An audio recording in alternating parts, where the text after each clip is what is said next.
tuntutannya sangat diragukan kebenarannya, sehingga kami menolak dengan tegas petunjuk yang diajukan oleh penuntut umum. Tentunya kami sangat yakin bahwa data-data keterangan saksi dalam persidangan yang kami ajukan dalam nota pembelaan ini adalah sama dengan data-data yang ada pada Panitra Pengadilan Negeri Ketapang. Tentang tuntutan rekvisitor penuntut umum dikaitkan dengan unsur-unsur tindak pidana yang didakwakan, bahwa penuntut umum dalam rekvisitornya menganggap bahwa terdakwa Tony Wong telah terbukti bersalah melakukan tindak pidana sebagaimana diatur dan diancam pidana pasal 50 ayat 3 huruf F junto pasal 8 ayat 5 Undang-Undang Nomor 41 Tahun 1999 tentang Kehutanan junto pasal 55 ayat 1 ke 1 KUHP.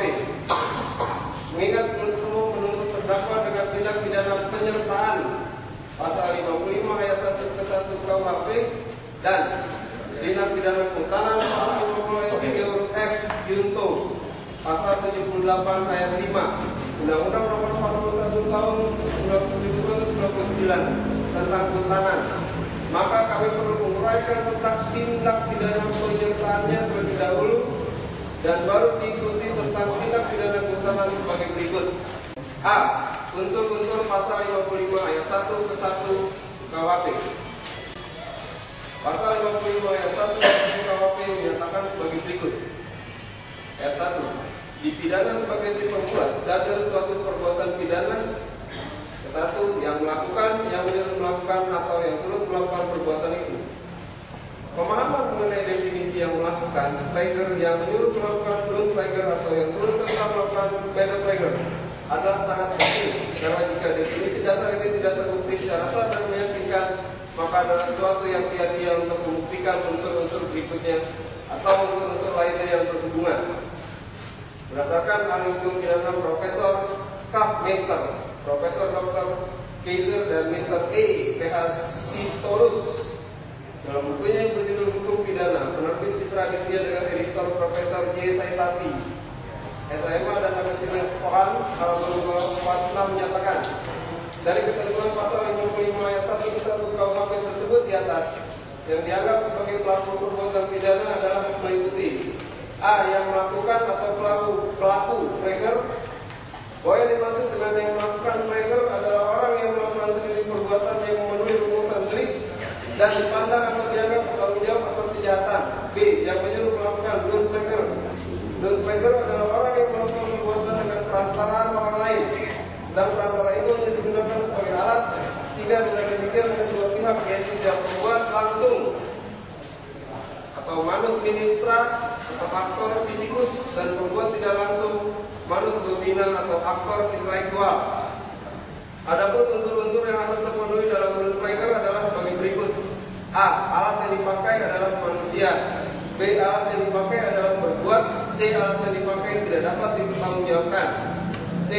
Yang membantu melakukan atau turut serta melakukan method plagier. Method plagier menurut Memory Pantut Lighting atau MPT adalah orang yang dengan sengaja turut berbuat atau turut mengerjakan terjadinya sesuatu. Oleh karena itu, kualitas masing-masing peserta tindak pidana adalah sama. Syarat-syarat adanya method plagier adalah sebagai berikut. Ada kerjasama secara sadar. Kerjasama itu dilakukan secara sengaja untuk bekerjasama dan ditujukan kepada hal yang dilarang oleh undang-undang. Ada pelaksanaan bersama secara fisik yang menimbulkan selesainya delik yang bersangkutan.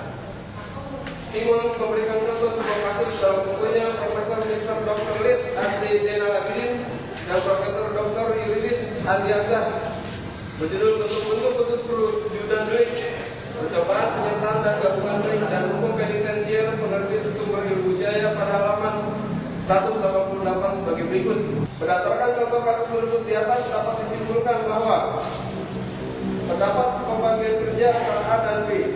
A yang merusak jendela yang memungkinkan B masuk ke rumah untuk mengambil barang. Jadi A yang mewujudkan unsur delik pencurian yang berkualifikasi merusak jendela, sedang B yang mengambil barang orang lain, dan keduanya mempunyai maksud untuk mengikuti barang tersebut dengan kesepakatan keduanya. A dan B juga mempunyai kepentingan yang sama.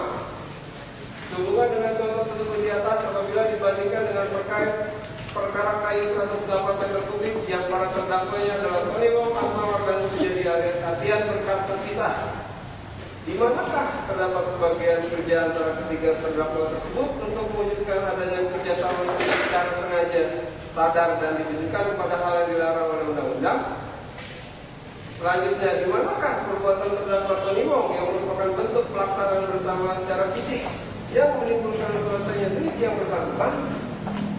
Bahwa perbuatan pidana dalam perbuatan pelaksanaan perbuatan fisik tidak berkaitan dengan kayu 108 meter kubik, karena terdakwa lebih sering mengurus hak pengelolaan hutan HPH, pilih keterangan terdakwa saksi Asnawan dan saksi Effendi, dan jarang ke Somil Tapang Timber, keterangan saksi Yahudin, sehingga tidak ada bukti dan fakta hukum bentuk kerjasama secara fisik yang menyatakan terdakwa secara bersama-sama dengan Sujadi alias Atian dan Edilim alias Alay. Karena Sujadi alias Atian dan Edilim alias Alay bukan karyawan PT Gelora Indonesia. Pilih keterangan saksi Effendi, saksi Asnawan dan keterangan terdakwa.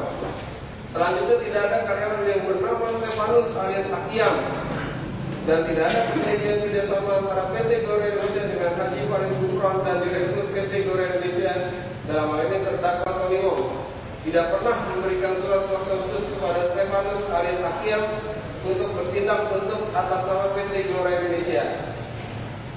Pelaku peserta mempunyai sengaja yang ganda atau double offset, yaitu sengaja yang ditujukan ke akibat delik dan sengaja yang ditujukan ke kerjasama. Sehingga yang menjadi pertanyaan kami adalah, apakah struktur organisasi yang masih rencana untuk mengelola HPH terdakwa dapat dikatakan bahwa terdakwa sengaja untuk bekerjasama dengan Sujadi alias Atian dan Edilim alias Alay yang menuju akibat, dalam hal ini bukti kayu 108 meter kubik yang dikendaki bersama pula? Syarat MIT tersebut di atas adalah sesuai dengan apa yang dikemukakan Komras dan Profesor Dr. Bardhan Nawawi SH yang menyatakan sebagai berikut. Menurut Komras, syarat adanya gender legal: 1. Antara para peserta ada kerjasama yang diinsafi. Syarat subjektif: 2. Para peserta telah sama-sama melaksanakan tindak pidana yang dimaksudkan. Syarat objektif: menurut Bardhan Nawawi, syarat adanya gender legal: 1. Ada kerjasama secara sadar. 2. Ada pelaksanaan bersama secara fisik. Pengertian kerjasama yang sadar atau diinsafi adalah kepentingan pembuat peserta terhadap terwujudnya tindak pidana adalah sama dengan kepentingan pembuat pelaksana untuk terwujudnya tindak pidana.